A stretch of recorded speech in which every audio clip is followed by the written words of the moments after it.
Praise the lord. యేసునామమే జయము. మన రక్షకుడు మన విమోచకుడైన యేసుక్రీస్తు అతి పరిశుద్ధమైన నామంలో అందరికీ వందనాలు. చిన్న ప్రార్థన ద్వారా ఉదయకాల వాక్య భాగం ధ్యానించుకుందాము. పరిశుద్ధుడ మహాగణుడైన దేవ యేసయ్య, సర్వాధికారినైన మీకే వేలాది వందనములు కృతజ్ఞత స్తోత్రం చెల్లించుకుంటున్నాను దేవ ఉదయకాలం ప్రభు వాక్య భాగం ధ్యానిస్తుండగా వాక్య భాగం మాకు అర్థమవట్లు సహాయం చేసి మీ కృపలో బలపరిచి మీకు మాదిరిగా మమ్మల్ని నడిపించి మీ చిత్తాన్ని మా జీవితంలో జరిగించమని చిన్న ప్రార్థన నామములు అడిగి వేడుకుంటున్నాను తండ్రి. ఆమేన్ ఆమేన్. కొరింథీయులకు రాసిన మొదటి పత్రిక 12వ అధ్యాయం 27వ వచనము. అటువలే మీరు క్రీస్తు యొక్క శరీరమై ఉండి వేరువేరుగా అవయములై ఉన్నారు. ఆమేన్. దేవుడి వాక్య భాగం దీవించును కాక. ప్రభునందు ప్రియులారా, ఇక్కడ వాక్య భాగంలో గమనించినట్లయితే అటువలే మీరు క్రీస్తు యొక్క శరీరమై ఉండి వేరువేరుగా అవయములై ఉన్నారు. అదేవిధంగా వాక్య భాగంలో గమనించినట్లయితే కొరింథీయులకు రాసిన మొదటి పత్రిక 12వ అధ్యాయం 12వ వచనంలో ఎలాగో శరీరం ఏకమై ఉన్నను అనేకమైన అవయములు కలిగి ఉన్నదో ఎలాగో శరీరం యొక్క అవయములన్నీ అనేకములై ఉన్నను ఒక్క శరీరమై ఉన్నవో అలాగే క్రీస్తు ఉన్నాడు. ఎఫెసీయులకు రాసిన పత్రిక 4వ అధ్యాయం 12వ వచనం. అనగా క్రీస్తునికి కలిగిన సంపూర్ణతకు సమానమైన సంపూర్ణత కలవారు మగు వరకు ఆయన ఇలాగూ నియమించెను.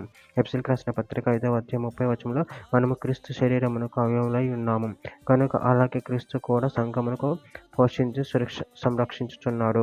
యోహాను సువార్త 13వ అధ్యాయం 34వ వచనం. మీరు ఒకరినొకరు ప్రేమింపవాలనని మీకు క్రొత్త ఆజ్ఞ ఇచ్చుచున్నాను. నేను మిమ్మల్ని ప్రేమించినట్టు మీరును ఒకరినొకరు ప్రేమింపవలెను. యోహాను సువార్త 15వ అధ్యాయం 5వ వచనం. ద్రాక్షవల్లిని నేను తీగలు. మీరు ఎవరు నా యందు నిలిచి ఉండునో నేను ఎవని యందు నిలిచి ఉండునో వాడు బహుగా ఫలించును. నాకు వేరుగా ఉండి మీరు ఏమీ చేయలేరు. రోమీయులకు రాసిన పత్రిక 12వ అధ్యాయం 4-5 వచనంలో ఒక శరీరంలో మనకు అనేక అవయవములు ఉండినను ఈ అవయవములన్నిటికీ ఒక్కటే పని ఎలాగూ ఉండదో అలాగే అనేకులమైన మనము క్రీస్తులో ఒక్క శరీరముగా ఉండి ఒకరికొకరము ప్రత్యేకముగా అవయవములై ఉన్నాము. కొరింథీయులకు రాసిన మొదటి పత్రిక 10వ అధ్యాయం 17వ వచనం. మనమందరం ఒక్కటే రొట్టెలో పాలు పంచుకొనుచున్నాము. రొట్టె ఒకటే గనుక అనేకులమైన మనము ఒక శరీరమై ఉన్నాము. చివరిగా ఒక మాట. ఎఫెసీయులకు రాసిన పత్రిక 3వ అధ్యాయం 6వ వచనం.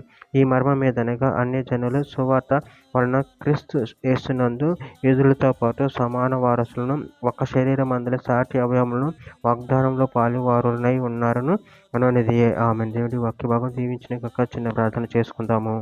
పరిశుద్ధుడ ప్రేమగల దేవసేన, మీరు ఇచ్చిన వాక్యదానాన్ని బట్టి కృతజ్ఞతలు చెల్లించుకుంటున్నాను తండ్రి. నాయన మీ శరీరం మీ అవయవములై ఉన్నాం తండ్రి. నాయన మేము మీ యందు భయభక్తులు కలిగి మీరు ఇచ్చిన వాగ్దానములను గైకొని నిన్ను మహిమపరచి కనపరిచే వరకు శక్తిని అనుగ్రహించి మీ కృపలో బలపరిచి స్థిరపరచమని చిన్న ప్రార్థన నామములో అడిగి వేడుకుంటున్నాను తండ్రి. ఆమేన్ ఆమేన్.